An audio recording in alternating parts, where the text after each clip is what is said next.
to address what just happened here. Senator Schumer's failed attempt to resurrect a failed immigration bill in a bipartisan beatdown. But first, let me recite some numbers. In FY 2021, there were 387,000 known gotaways. In FY 2022, there were 606,131 known gotaways. In FY 2023, there were 670,000 known gotaways.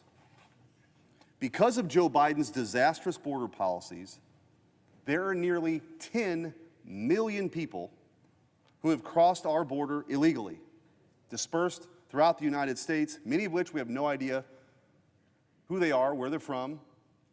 Some given court dates, we hope they return sometime in the 2030s.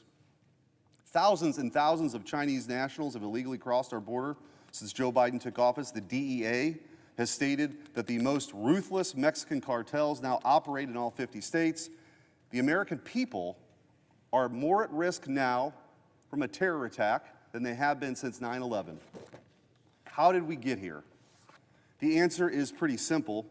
Joe Biden reversed nearly every successful Trump-era policy that was working to secure our border.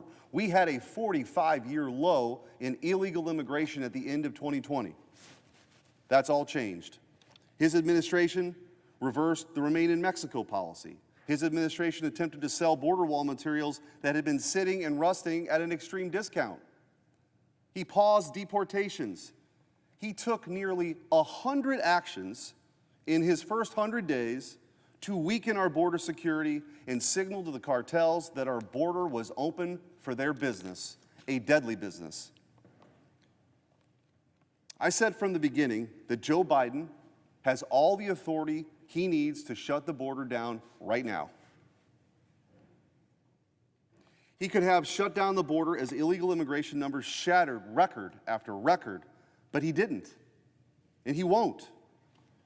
And now the American people are seeing the absolute carnage caused by Joe Biden's policies. Democrats are attempting to give Joe Biden cover by wasting our time on this vote that we just saw that went down, on a vote for a bill that had already failed. Why?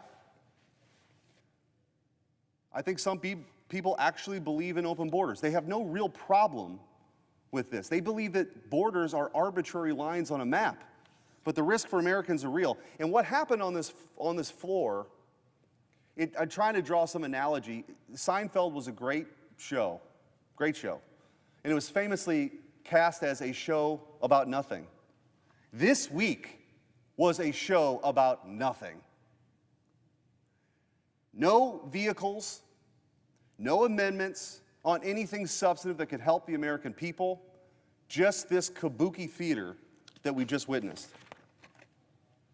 My criticisms of that bill that we won't hear now, thankfully, are the same as they were in February. This bill would have changed the jurisdiction from immigration law-related cases from Texas to Washington, D.C. This quote-unquote break glass emergency authority is a disaster. This bill would have only potentially shut down the border if there were 5,000 illegal crossings per day. That's over 1 million people a year. Somehow we would normalize the idea that 1 million people can come here illegally before we take this seriously. That would be a step backwards in our law. The law currently is, and it has been across Republican and Democrat administrations, that if you come here, you are apprehended and you are sent back unless there's some special reason for you to stay, like asylum. 9 out of 10 of those claims are typically bogus. But what else did this bill do? It created more asylum agents to create an express lane and a path for citizenship at the border outside of the normal judicial process we have where it's an adversarial hearing. Those wouldn't exist anymore under this bill. And most importantly, this bill gave the architect of the border invasion, Joe Biden, unilateral authority to terminate the bill's meaningless trigger I just mentioned.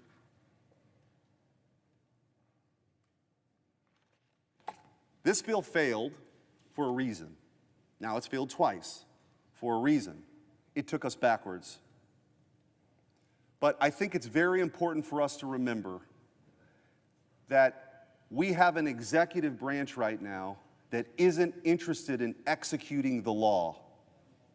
Joe Biden has every authority under the sun to close this border.